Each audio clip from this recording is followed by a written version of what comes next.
Assalomu alaykum hammaga. Bugun 36-testning yechimini ko'rib chiqamiz. Birinchi savol. 2 tonna 3 sentner 15 kilogramni kilogramga aylantirishimiz kerak. 2 tonna 2000 kilogram bo'ladi. 3 sentner 300 kilogram bo'ladi va qo'shilgan 15 kilogram 2315 kilogramga teng bo'ladi. To'g'ri javob C.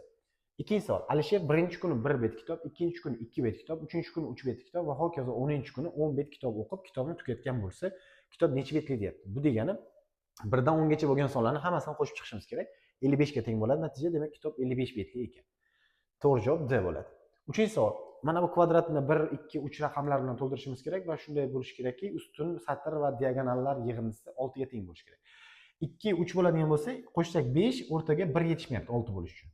Endi 2 ga 3 ni qo'shsak yana 5, mana bu so'roq o'rniga 1 to'g'ri keladi. Qo'shganda 6 bo'lish uchun to'g'ri javob A bo'ladi. To'rtinchi savol. 2x qo'shilgan 12 bo'lingan 6 teng 18. Tenglamani yechmoqchimiz. 12 ni 6 ga bo'ladigan bo'lsak 2, 2 ni o'ng tarafga ayirish qilib o'tkazadigan bo'lsak 2x teng 16, x topsak 16 ni 2 ga bo'lamiz, 8 bo'ladi. To'g'ri javob C. Beshinchi savol. 3 va 7 raqamlardan foydalangan holda ikki xonali sonlardan nechta tutsa bo'ladi deyapti. Demak, bular 37, 73, 77, 33. Demak, jami 4 ta ikki xonali son tutsa bo'ladi. To'g'ri javob D. Oltinchi savol. Kecha 45 ta misol eshitgan edi, bugun esa undan 12 ta ko'proq misol eshitgan bo'lsa, 2 kunda jami nechta misol eshitdi deyapti. Demak, kecha 45 ta, bugun 12 ta ko'p bo'lsa, 12 ni qo'shamiz, 57 ta bo'ladi. Endi jami 2 kundagisini topmoqchi bo'libmiz. 45 ga 57 ni qo'shamiz, 102 ta bo'ladi. To'g'ri javob B. Yettinchi savol. Ushbu shaklda A, B, C teng tomonli uchburchak va B, C, D, Y kvadrat. A, B 6 ga teng bo'ladigan bo'lsa, A, B, Y, D, C shaklining perimetrini topishimiz kerak. Ya'ni atrofini qo'shib chiqishimiz kerak. Bu 6 bo'ladigan bo'lsa, bu tomoni ham 6, asosi ham 6 bo'lsa, kvadratning bir tomoni 6 bo'lsa, qolgan tomonlari ham 6 bo'ladi. Endi A, B, Y, D, C ni qo'shmoqchi bo'lsak, 1, 2, 3, 4, 5 ta tomoni bor. Har bir tomoni 6 ga teng. 5 kar 6 qilamiz, 30 sm bo'ladi. Bu esa 3 detsimetrga teng. To'g'ri javob A. 8-chi savol. Kino 14:50 da boshlanishi kerak edi, lekin ma'lum bir sabablarga ko'ra 15:14 da boshlangan bo'lsa, kino necha minut kechikkan deyapti. Ya'ni 15:14 dan 14:50 ni ayirishimiz kerak. Bu 24 minut bo'ladi. To'g'ri javob D. 9-chi savol. Do'konda 152 kilogram kartoshka bor edi. Uning nimchorak qismi sotilgandan keyin qancha qoladi deyapti. Demak, 152 ni 8 ga bo'lamiz, chunki nimchoragini topyapmiz. Natija 19 ga teng bo'ladi. Demak, 19 kilogram sotilgan bo'lsa, 152 dan 19 dan ayiramiz. 133 kilogram qolgan bo'ladi. To'g'ri javob B. 10-chi savol. Mashina 1 sekundda 20 metr masofani bosib o'tadigan bo'lsa, 1 soatda qancha masofani bosib o'tadi deb. Bilamizki, 1 soat 3600 sekund bo'ladi. Endi o'shani 20 ga ko'paytiradigan bo'lsak, 72000 metr bo'ladi. Bu esa 72 kilometrga teng bo'ladi. To'g'ri javob D. 11-chi savol. Xo'p, so'roq o'rnida turgan sonni topishimiz kerak edi. Dastlab 12 ga 8 ni qo'shamiz 20, 4 ga bo'lamiz 5 va 17 ni qo'ysak 22 bo'ladi. To'g'ri javob A. 12-chi savol. Ushbu A to'plamida 1 dan 10 gacha bo'lgan sonlar mavjud. Mana shu to'plam ichida 2 ga qoldiqsiz bo'ladiganlar nechta deyapti. Ya'ni bular 2, 4, 6, 8, 10. Jami 5 ta bo'ladi. To'g'ri javob C. 13-chi savol. Jami 3 xonali sonlar nechta deyapti. Bu 100 dan 999 gacha degani. Nechta son borligini topish uchun 999 dan 100 dan ayirib 1 ni qo'shamiz, 900 ta bo'ladi. To'g'ri javob C. 14-chi savol.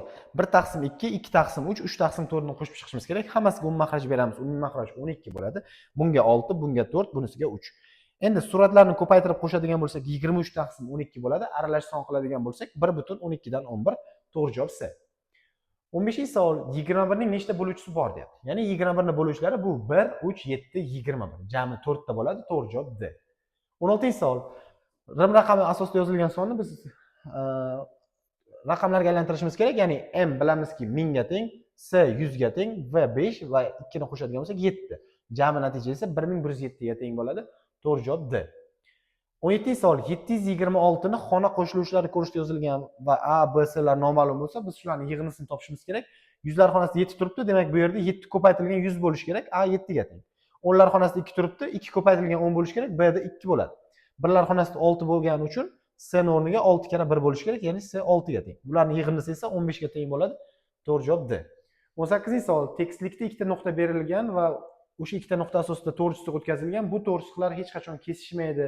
Bunday to'g'ri qanday to'g'ri deyiladigan bo'lsa, bular parallel bo'ladi. Ya'ni parallel to'g'ri hech qachon kesishmaydi. To'g'ri javob B. 19-chi savol. Xo'p, noma'lum sonni topishimiz kerak. Birinchi shaklni 1 butun shakl bo'yalgan, ya'ni 1 butun kvadrat bo'yalgan bir qismi. Ikkinchisining yarmi bo'yalgan, buni 1 taqsim 2 qismi bo'ladi.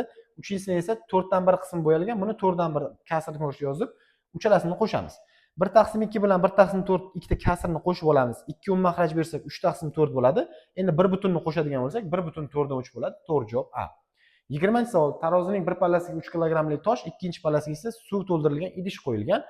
Idishning og'irligi 300 gramm bo'lsa, suvning og'irligini topishimiz kerak. Demak, bir tovoni 3 kilogramm bo'lsa, bu tovoni ham 3 kilogramm bo'lishi kerak. Demak, idishning og'irligini ayirib tashlaymiz 3 kilogrammdan. Ya'ni 3 kilogrammimiz 3000 gramm bo'ladi. 300 ni ayirsak 2700 gramm suv bo'ladi.